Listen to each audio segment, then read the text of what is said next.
Bismillahirrahmanirrahim. Assalamualaikum warahmatullahi wabarakatuh. Waalaikumsalam warahmatullahi wabarakatuh.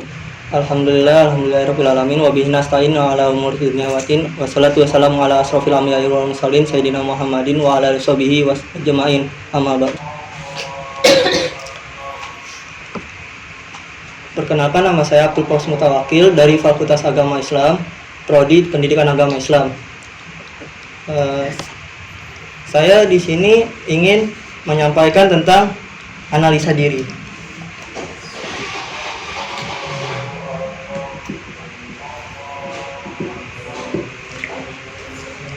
Analisa diri. Ada yang tahu itu analisa itu apa? Penelitian, mengoreksi diri. Introspeksi diri.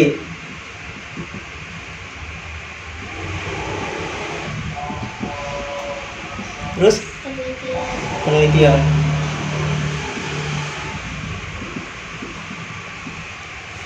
Ada yang lagi? Penyelidikan. Hah? Penyelidikan.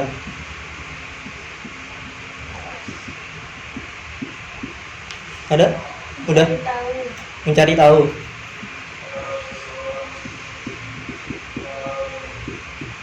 Udah? Udah. Ya, ini semua benar, tapi lebih benarnya itu analisa itu memahami diri sendiri. Itu. Jadi bagaimana kita memahami diri kita sendiri daripada orang lain tahu gitu. Nah, di analisa diri ini itu kita bisa menggunakan metode analisis SWOT. Nah, SWOT ini itu diambil dari awalan kata S-nya itu strength, W-nya itu weakness, O-nya itu opportunity, T-nya itu threat. Strength ini itu adalah kekuatan atau kemampuan.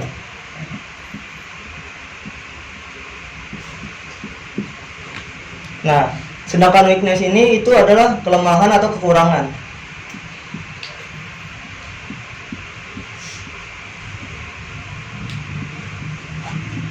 Nah, opportunity ini itu adalah kesempatan atau peluang.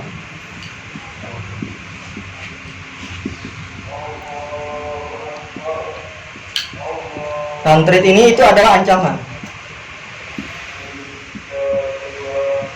Nah, kita mulai dari awal dulu. Yang street ini itu adalah kekuatan atau kemampuan. Itu adalah skill kita yang dimana sebelumnya yang kita sebelum miliki atau yang kita sudah miliki. Dengan kemampuan ini kita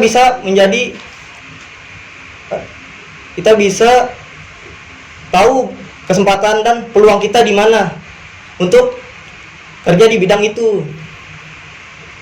Misal kemampuan Hanif di informatika.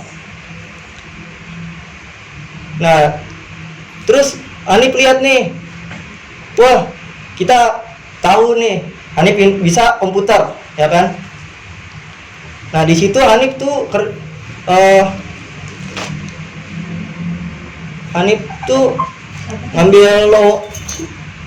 ngambil pekerjaan di kantor A, misal di bidang IT gitu.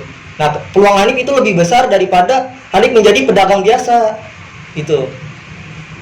Nah, dari situ terus yang kedua itu ada weakness. Weakness itu kelemahan atau kekurangan.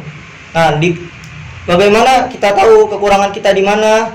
Nah, itu dengan cara kita tidak menyukainya. Bagaimana kita bisa tahu kekurangan? Dengan cara misalnya saya nggak suka bahasa Inggris. Nah, kekurangan saya pasti bahasa Inggris. Kenapa? Karena tidak melatih dirinya, tidak melatih dengan teratur gitu. Nah, dari kekurangan atau kelemahan ini bisa menjadi sebuah ancaman. Bagaimana bisa? Karena tidak dilatih.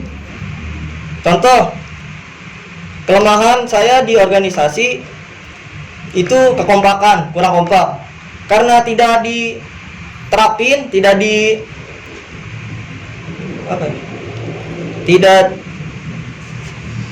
dijalankan, itu menjadi sebuah ancaman suatu organisasi. Nah, dari situ terus saya hapus ya.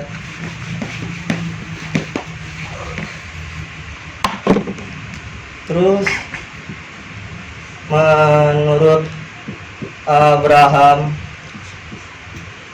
M. Maslow itu ada 5 tingkatan kebutuhan dasar. Nah, 5 tingkat kebutuhan dasar ini apa? Ada yang tahu? Saya. Apa? Sandang, pangan, Sandang, pangan, papan. papan. Itu termasuk dalam kebutuhan fisiologis.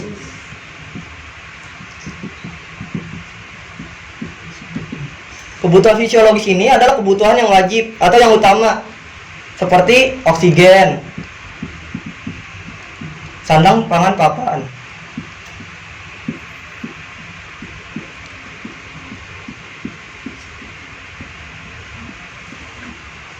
Nah, yang kedua itu ada kebutuhan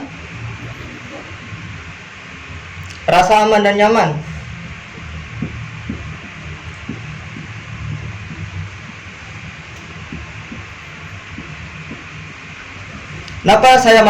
Kenapa menurut Abraham Maslow itu ada kebutuhan rasa aman dan nyaman? Contoh kecil gini. Jika kalian ketika memasuki kelas ingin belajar mengajar, itu kalian harus merasa aman dan nyaman dulu di kelas tersebut. Ketika kalian tidak merasa aman dan nyaman, itu ada saja yang bikin kalian keluar. Misal, Bu, izin toilet, Bu. Itu ada aja. Jadi kita harus merasa aman dan nyaman itu. Nah, yang ketiga itu ada kebutuhan rasa cintai.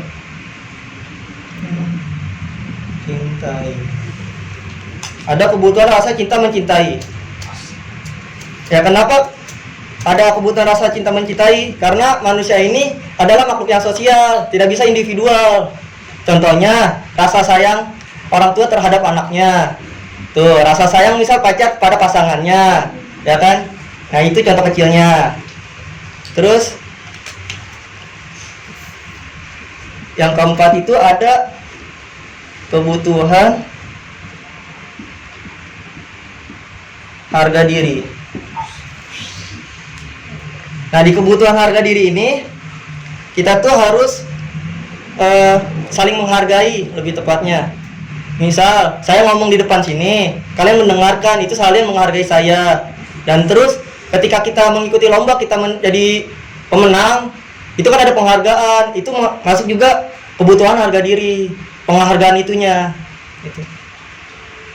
Yang kelima itu ada kebutuhan aktualisasi diri. Nah, yang kelima ini ada kebutuhan aktualisasi diri, di mana di sini yang kita punyai atau kemampuan yang kita punya, seperti public speaking atau ya informatika, teknik komputer, kita harus bisa mengapresiasikannya kepada masyarakat.